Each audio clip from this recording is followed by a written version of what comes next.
आदि मानव के बारे में देखा था कि उसने खाना कैसे जो है तलाशता था। उसके बाद मैंने कहा औजारों की बात करी मैंने कि औजारों का जो है ऊपर हम निर्माण के ऊपर चर्चा करेंगे। औजारों का निर्माण वो कैसे करता था। तो आज हम जो है औजारों के निर्माणों के बारे में देखेंगे कि आदि मानव जो है औजारों का निर्माण कैसे करता था, औजार किसके बने हुए होते थे, इन सब के बारे में भी चर्चा करेंगे। सर्वप्रथम यह याद रखना उपयोगी होगा कि औजारों का इस्तेमाल और औजार बनाने की क्रिया मानव तक सीमित नहीं है। अब ये कह रहे हैं जो औजार है उसका सिर्फ प्रयोग मानव ही करे और औजार बनाने की क्रिया मानव तक ही सीमित नहीं है। ये बात क्या है आगे हम देखते हैं।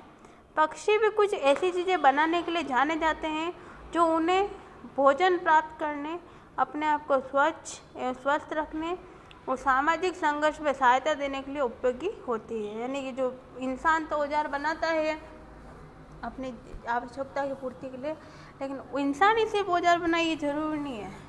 जो पक्षी हैं, वर्ग के लोग हैं, वो भी क्या करते हैं, औजार बनाते हैं और औजार बनाने के लिए जाने जाते हैं, क्योंकि उनको भी जो है अपने आप को स्वच्छ रखना है, स्वस्थ रखना है ना।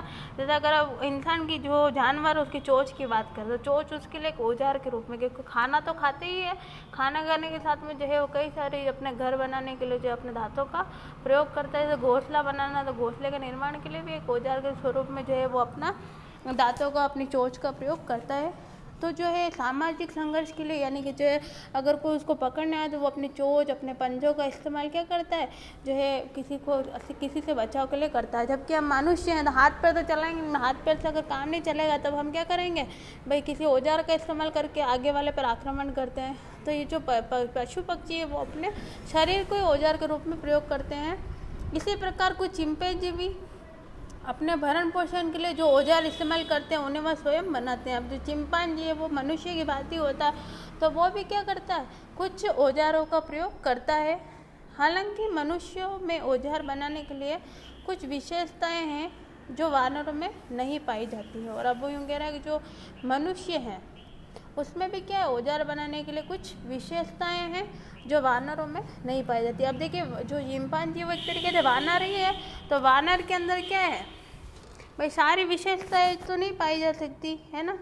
जैसा कि हमने पृष्ठ 11 पर देखा, कुछ विशेष प्रकार के और शारीरिक और संभवतः स्नायु तंत्रीय अनुकूलनों के कारण हाथ का कुशलतापूर्ण जो है प्रयोग संभव हुआ। अब हमने आगे देखा था कि हाथ पहले बंद था, फिर थोड़ा खुला, फिर थोड़ा खुला, तो वो खुलना किससे शुरू हुआ, औजारों के प्रयोग के कारण और औजारों के निर्माण के कारण जो है इंसान का क्या होने लगा, हाथ मुट्ठी खुलने लगी। तो ये जो है हमने पहले जो सब आर्ट पढ़ा था तब हमने देख लिया था। और इस कार्य में शायद मनुष्य के जीवन में औजारों की महत्वपूर्ण भूमिका रही हो। इसके अलावा मानव जिस प्रकार औजार बनाते हैं और उनका प्रयोग करते हैं उसमें अधिक स्मरण शक्ति, जटिल संगठनात्मकता, कौशल की आवश्यकता होती है और वानरों में इन दोनों विशेषताओं का अभाव रहता है। अब मनुष्य जो औजार बना रहा है ना, यानी कि जो है हमारे घर में भी औजार होते हैं, पेड़ काटने का अलग है ना, तो घर बनाने, मकान बनाने के अलग औजार होते हैं, है ना। और किसी को जो मार काट करना तो उसके लिए तलवार चाकू अलग होते हैं। तो सब तरह के अलग अलग औजार है, जरूरी नहीं है मार काट के लिए। हमारे दैनिक जीवन में भी हम सारा दिन में बहुत सारे औजारों का प्रयोग करते हैं। तो मनुष्य क्या करता है, अपनी जो स्मरण शक्ति यानी अपनी जो याददाश्त है ना, मेमोरी है, उसका प्रयोग करके और जटिलता से यानी ध्यान से संगठनात्मक कौशल की आवश्यकता के बस बेस पर क्या करता है, औजारों का निर्माण करता है। जबकि जो वानर है उनमें ये सारे गुणों का अभाव होता है। पत्थर के औजार बनाने और इनका इस्तेमाल किए जाने का सबसे प्राचीन साक्ष्य इथोपिया और केन्या के पूरा स्थलों से प्राप्त होता है। यह संभव है कि ऑस्ट्रेलोपिथेकस ने सबसे पहले पत्थर के औजार बनाए थे। अभी हम कह रहे हैं कि जो जगह है इथोपिया और केन्या, वहाँ के पूरा स्थलों से क्या मिले, हमको औजार मिले हैं। और जो है ये संभव है कि सबसे पहले जो है ऑस्ट्रेलोपिथेकस ने जो है पत्थर के औजार बनाए हैं। अन्य क्रियाकल्पों की तरह औजार बनाने के बारे में भी हम यह नहीं जानते हैं कि यह काम पुरुषों या स्त्रियों अथवा दोनों द्वारा मिलकर किया जाता था। और अब जो है ये जो औजार बनाना का काम है अब खाली पुरुष करते थे या महिला करती थी, इसके बारे में कोई जानकारी नहीं है, या दोनों मिलकर बनाते थे ये भी किसी को नहीं पता है। यह संभव है कि पत्थर के औजार बनाने वाले स्त्री पुरुष दोनों होते थे। और अब ये यूँ कह रहे हैं इसी संभावना है कि जो पत्थर से जो औजार बनाए थे वो जो स्त्री और पुरुष दोनों बनाते थे।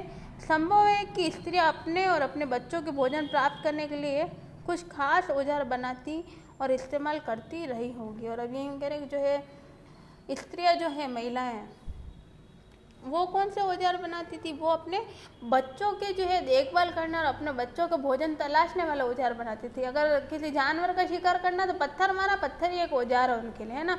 और अगर उसको काटना है तो कोई तीखी चीज़ बना ली उसने धार करके, तो वो एक औजार है। तो वो भरण पोषण के लिए जिन चीज़ों का यूज़ करती थी वो उसके लिए औजार है। तो ये हमको ध्यान रखना है। देखिए एक चित्र भी बनाया है, एक भाला प्रक्षेपक यंत्र, इसके हत्थे पर की गई नक्काशी देखिए। भाला प्रक्षेपक यंत्र के प्रयोग से शिकारी अधिक लंबी दूरी तक भाला फेंकने में सफल हुए। क्या आप इस औजार का कोई और लाभकारी उपयोग बता सकते हैं। अब देखिए ये जो है भाला फेंक के इसको फेंक के किसी जानवर का शिकार किया जाता है। तो यहाँ पर ये कह रहे हैं कि इसके आधार पर किसी और का भी शिकार किया जा सकता है या किसी और में भी इसका उपयोग किया जाता है। इस प्रश्न का आप सोचकर जवाब देना। आगे हम देखेंगे लगभग 35,000 वर्ष पहले जानवरों को मारने के तरीके में सुधार हुआ। इस बात का ये प्रमाण है कि फेंक कर मारने वाले भालों तथा तीर कमान जैसे नए किस्म के औजार बनाए जाने लगे। अब उस समय तो भाई भाला ही होता था, तीखा तीखा औजार जो फेंका और जानवर का शिकार कर लिया। तो ये कह रहे हैं कि जो 35,000 वर्ष साल पहले क्या है जानवरों को मारने के लिए जिस प्रकार के औजार प्रयोग किए जाते थे, तो उन औजारों के प्रयोग में क्या हुआ, नवीनता आई कि भाई नए तरीके के औजार बनाना शुरू हो गए। मांस को साफ किया जाने लगा। अब जो है डायरेक्ट पहले तो भाई कच्चा मांस खाते थे, फिर सेक के खाने लगे। तो यहाँ पर ये कह रहे हैं जो मांस को भी क्या करने लगे, वो साफ कर कर खाने लगे। उसमें से हड्डियाँ निकाल दी जाती थी और फिर उसे सुखाकर हल्का सेकते हुए सुरक्षित रख लिया जाता था। और अब जो है हमने संग्रहण की भी बात करी थी कि किस प्रकार जो है वो मांस का संग्रहण करते थे। तो यहाँ पर वो कह रहे हैं कि जो मांस है उसमें से वो हड्डियाँ निकाल देते थे, फिर उसको सुखाते थे और फिर हल्का सेक कर क्या रख लेते थे, वो सुरक्षित रख लेते थे, यानी कि आगे के लिए वो काम में ले लेते थे। यानी कि बड़े जानवर का शिकार किया तो सारे जानवर एक दिन में अगर उनके लिए उनकी आवश्यकताओं के लिए ज़्यादा है आवश्यकता से, तो वो उसको क्या कर लेते थे, सेक कर रख लेते थे सुरक्षित कर कर। इस प्रकार सुरक्षित रखे खाद्य को बाद में खाया जा सकता था। तो इस प्रकार जो है सुरक्षित करके जो भी खाद्य पदार्थ मांस के रूप में उन्होंने रखा उसको क्या कर सकते थे, बाद में खा सकते थे। कुछ और भी परिवर्तन आए, जैसे समूरदार जानवरों को पकड़ा जाना, उनके रोएदार खाल का कपड़े की तरह प्रयोग और सिलने के लिए सुई का आविष्कार होना। और अब ये कह रहे हैं कि कुछ और जो है प्रयोग हुए कि भाई समूरदार जानवरों को क्या हुआ, पकड़ा जाने लगा, यानी जिनके रोएदार बाल है उन जानवरों को पकड़े जाने लगा और उनका जो खाल है उस खाल को वो क्या करने लगे, कपड़ों के रूप में यूज़ करने लगे। जैसे कि देखिए अभी हम ऊन, भेड़ से ऊन प्राप्त करते तो ऊन से हम क्या बनाते हैं, अपने स्वेटर बनाते हैं। वैसे अगर टुंडा प्रदेशों की बात करें तो वहाँ याक मिलते हैं बड़े बड़े, तो उनकी खालों का प्रयोग क्या करते हैं, ठंड से बचाव के लिए करते हैं। तो कई सारे जो है जानवरों की खालों का प्रयोग जो है कपड़े बनाने में किया जाने लगा। सिलने के लिए सुई का आविष्कार होना। अब आगे चलकर जो है कपड़े तो डायरेक्ट ऐसे ही खाल को पहन लेंगे, खाल के लिए भी कुछ ना कुछ प्रक्रिया होती होगी। तो उन्होंने जो है खाल को सिलने के लिए क्या कर दिया, सुई का भी आविष्कार किया।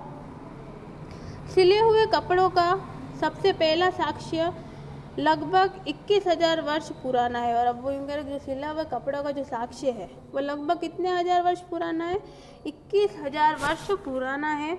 छेनी या रुखानी जैसे छोटे छोटे औजार बनाने के लिए तकनीक शुरू हुई। अब आपको पता है छेनी हमारे घर में भी होती है। ये देखिए ये काम में ले रहा छेनी, किसी भी चीज़ को तोड़ने के लिए आपको पता है लोहे की ऐसी होती है तिकोनी सी, है ना, ऊपर ये डोटा सा होता है, उस पर फिर वो हथौड़ा मारता है डोटे के ऊपर, है ना, तो फिर वो यहाँ से तीखा तीखा उससे कोई भी चीज़ टूट जाती है। तो छेनी का प्रयोग होने लगा, है ना।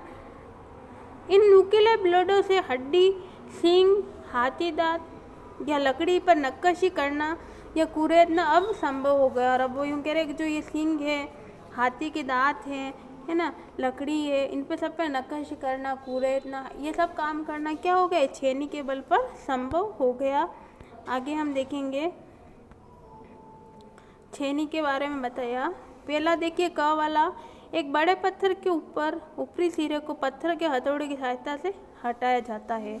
देखिए पहले जब औजार बनाना नहीं आता था तो पत्थर से पत्थर को ही तोड़ा जाता था, तो पत्थर का हथौड़ा उसी से जो है वो काम कर रहा है। फिर दूसरा भाग देखिए,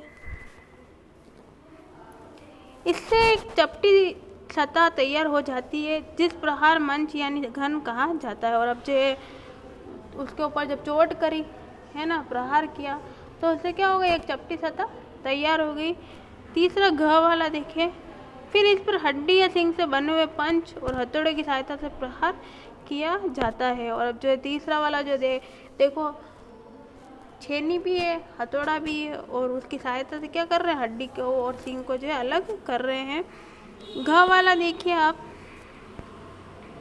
ये वाला, इससे धारदार पट्टी बन जाती है जिसका चाकू की तरह इस्तेमाल किया जा सकता है, अथवा उनसे एक तरह की छेनियाँ बनाई जाती हैं जिनसे हड्डी, सींग, हाथी दांत या लकड़ी को उकेरा जा सकता है। तो देखिए अलग अलग चित्र। फिर देखिए ड वाली हड्डी, हड्डी पर नक्काशी का नमूना, इस पर अंकित जानवरों का चित्र। आप देखिए कि हड्डी है ना, उस पर देखो जानवरों के चित्र भी बना रखे। तो काफ़ी खूबसूरती से जो है वो काम आगे करने लगे थे, औजारों का प्रयोग करने लगे थे। आगे हम देखेंगे संप्रेक्षण एवं संचार के माध्यम, भाषा और कला। संप्रेक्षण क्या होता है, आपस में जो बातचीत करते हैं हम उसको हम क्या बोलते हैं, संप्रेक्षण कहते हैं। इंग्लिश में हम उसको बोलते हैं कम्युनिकेशन। तो आपको ध्यान रखना कि आदि मानव ने हमने शुरू कहाँ से किया, कि पहले हमने पढ़ा आदि मानव का विकास कैसे हो, भाई आदि मानव किस प्रकार का था, होमोनिड था, होमोनाइड था, होमो था, है ना, और अलग अलग प्रकार का आदि मानव। फिर हमने देखा कि आदि मानव जो है खाना क्या खाता है, आदि मानव रहता कहाँ है। फिर हमने देखा आदि मानव औजार कैसे बनाता है। और अब हम बात करेंगे कि आदि मानव जो है इशारों से बात करता था, बोलता नहीं था ना, तब उसने बोलना कैसे शुरू किया, संचार के माध्यमों तक वो कैसे पहुंचा, और भाषा और कला का विकास कैसे हुआ। क्योंकि जो है आदि मानव ने कई सारे चित्र भी बनाए गुफाओं में, तो उन चित्रों के बारे में भी यहाँ पर चर्चा करेंगे।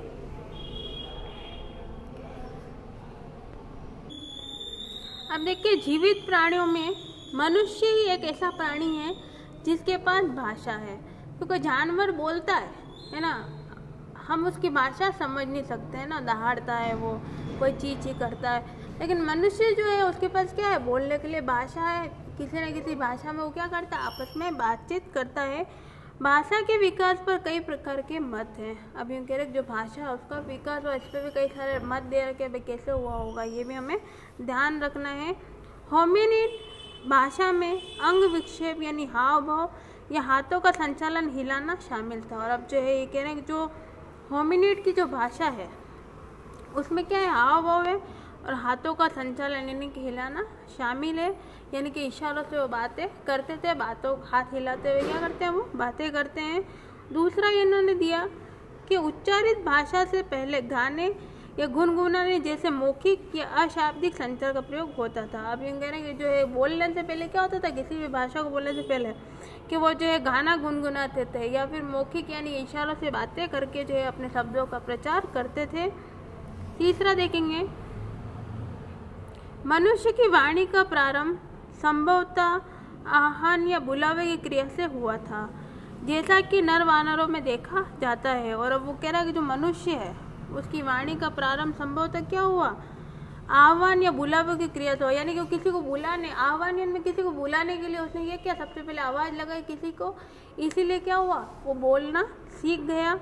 जैसे कि नर वानरों में देखा जाता है। और जो है बंदर क्या करते, चींची करके अगर एक को उसे मारने लगता तो वो सबको बुला लेते हैं। इसीलिए जो है भाषा को बुलाने के लिए जो है जानवरों एक दूसरे को बुलाने के लिए जो है नर वानरों ने जैसे इशारा करके बुलाया या बोल के बुलाया, वैसे मनुष्य ने बोलना सीखा। प्रारंभिक अवस्था में मानव बोलने में बहुत कम ध्वनियों का प्रयोग करता होगा।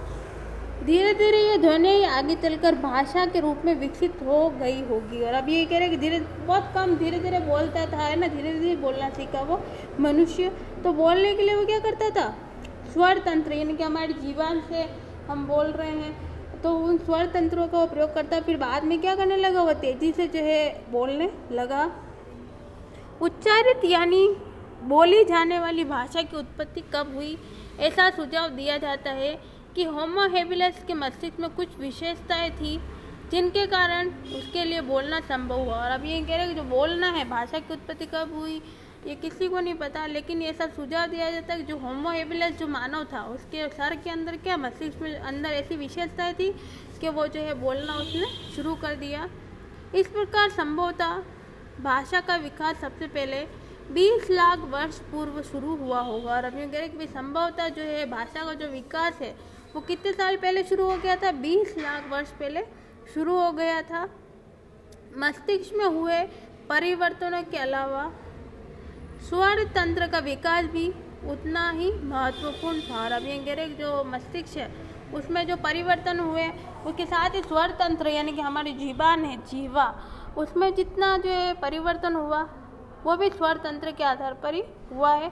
यानी कि स्वर हमारे मुंह से हमने आ बोला, ऊ बोला, ई बोला, तो ये हमने कब कब बोला, किस प्रकार बोला, ये स्वर तंत्रिकाओं पर ही निर्भर करता है। और उसी के आधार पर हम ये तय कर सकते हैं कि कब कब जो है मनुष्य ने बोलना शुरू किया।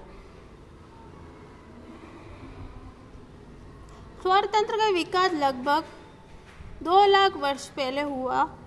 इसका संबंध खास तौर पर आधुनिक मानव से रहा है। और वो कह रहे हैं जो है इस स्वर तंत्र का जो संबंध है वो खास तौर पर किससे रहा, आधुनिक मानव से ही रहा है। एक तीसरा सुझाव यह है, भाषा कला के साथ साथ लगभग 40,000 से लेकर 35,000 साल पहले विकसित हुई। उच्चारित भाषा का विकास कला के साथ घनिष्ठ रूप से जुड़ा रहा क्योंकि ये दोनों ही संप्रेषण यानी विचार अभिव्यक्ति के माध्यम है। और अब ये कह रहे हैं कि जो भाषा का जो विकास है वो कला के साथ क्या रहा, घनिष्ठ रूप से जुड़ा रहा क्योंकि ये दोनों ही संप्रेषण के यानी कि जो विचार अभिव्यक्ति उसके जो है घनिष्ठ माध्यम रहे हैं।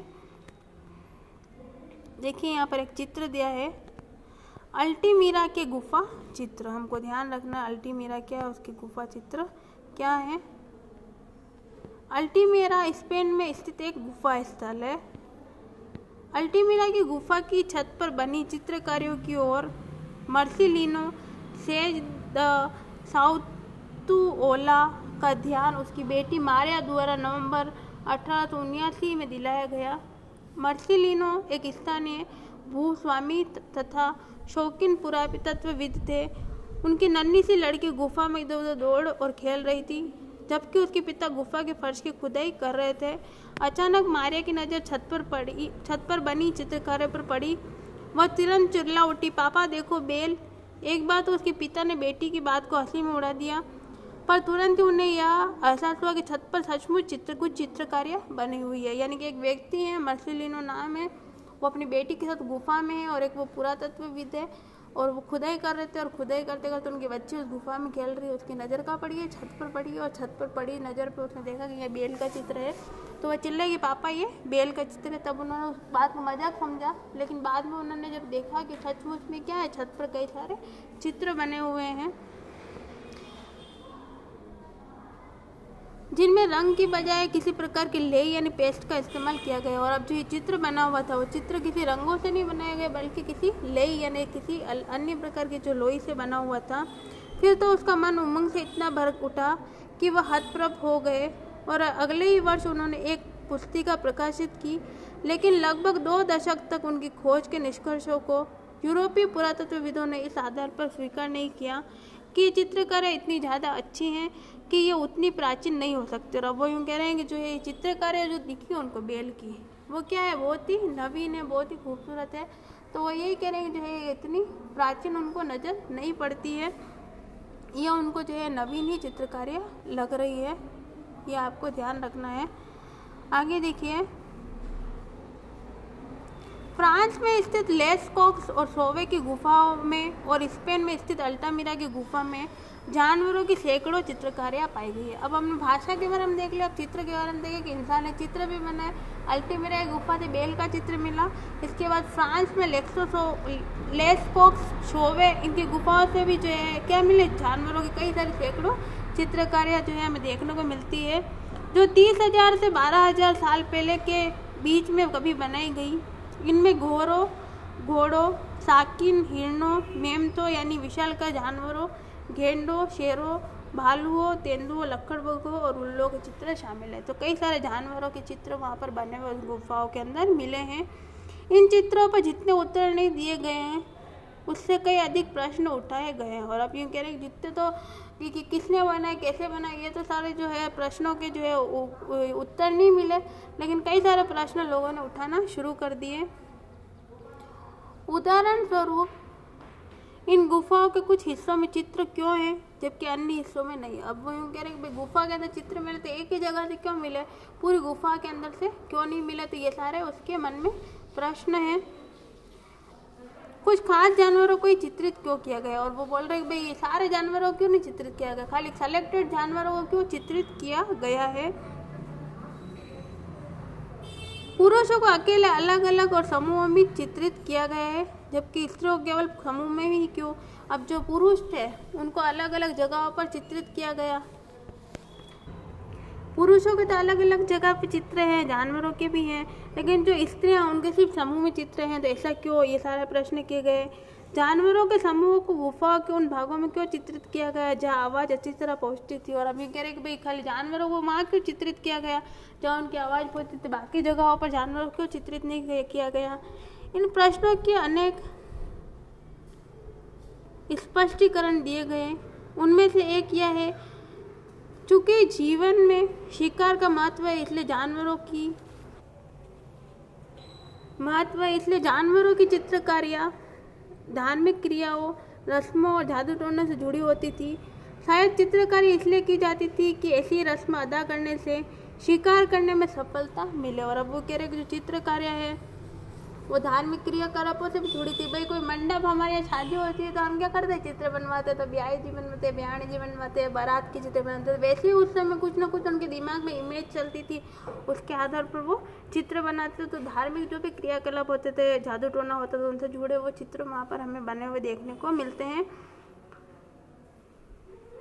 शायद चित्रकारियाँ इसलिए की जाती थी कि ऐसी रस्म अदा करने से शिकार करने में सफलता मिले। और वो कह रहे कि चित्रकारियाँ वो इसलिए भी बनाते थे शिकार करने से पहले अगर चित्र बनाएंगे तो शिकार में क्या उन्हें सफलता मिलेगी। दूसरा स्पष्टीकरण यह दिया गया कि शायद ये गुफा संगम स्थल थी जहाँ लोगों के छोटे छोटे समूह मिलते थे या इकट्ठा होकर सामूहिक क्रियाकलाप संपन्न करते थे। हो सकता है वहाँ ये समूह मिलकर शिकार की योजना बनाते हों अथवा शिकार के तरीकों और तकनीकों पर एक दूसरे से चर्चा करते हो। और अब जो है चित्र इसलिए भी बनाते होंगे कि भाई शिकारी के लिए किसी भी जगह शिकार करने जाने से पहले वो योजना बनाते होंगे शिकार की, तो उस आधार पर भी वो चित्र बनाया करते होंगे, शिकार की योजनाओं के चित्र भी वो बनाया करते होंगे। ये चित्रकारी आगे आने वाली पीढ़ियों को इन तकनीकों की जानकारी देने के लिए उपकारी गई हो। और अब वो ये भी कह रहे हैं कि भाई ये चित्र बनाया गया है तो हो सकता है कि आने वाली पीढ़ी के लिए भी वो चित्र काम आए।